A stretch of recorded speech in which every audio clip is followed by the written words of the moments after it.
Good morning. Welcome to Sober Readings for Thursday, July 17th. From Daily Reflections, Surrender and Self-Examination. My stability came out of trying to give, not out of demanding that I receive.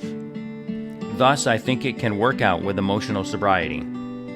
If we examine every disturbance we have, great or small, we will find at the root of it some unhealthy dependence and its consequent unhealthy demand.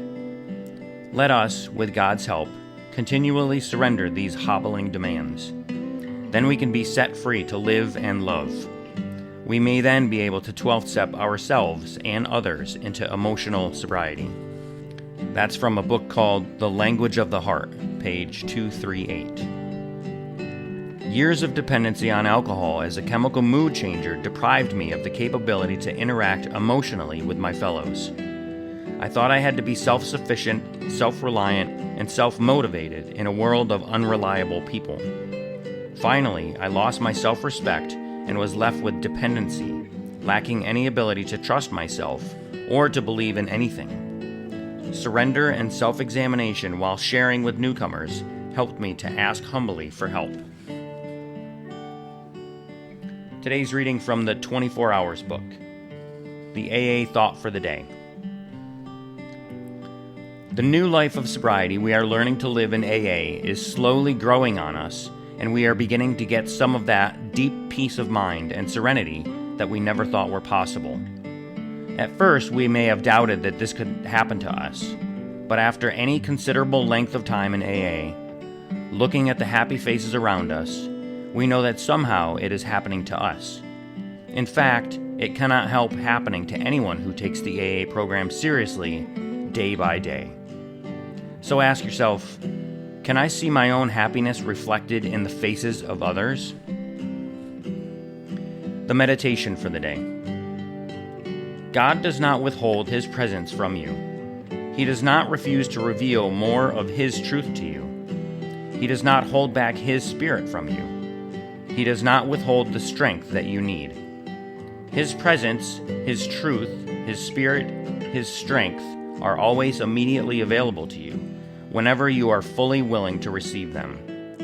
But they may be blocked off by selfishness, intellectual pride, fear, greed, and materialism. We must try to get rid of these blocks and let God's Spirit come in.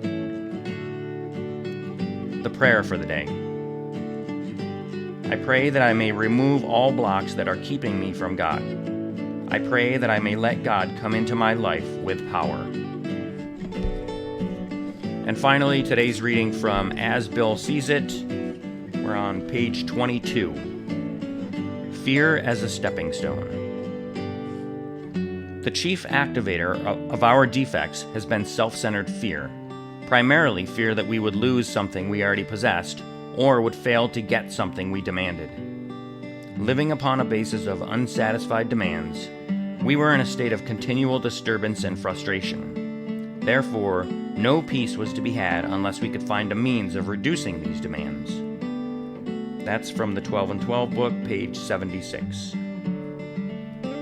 For all its usual destructiveness, we have found that fear can be the starting point for better things. Fear can be a stepping stone to prudence and to a decent respect for others. It can point the path to justice as well as to hate.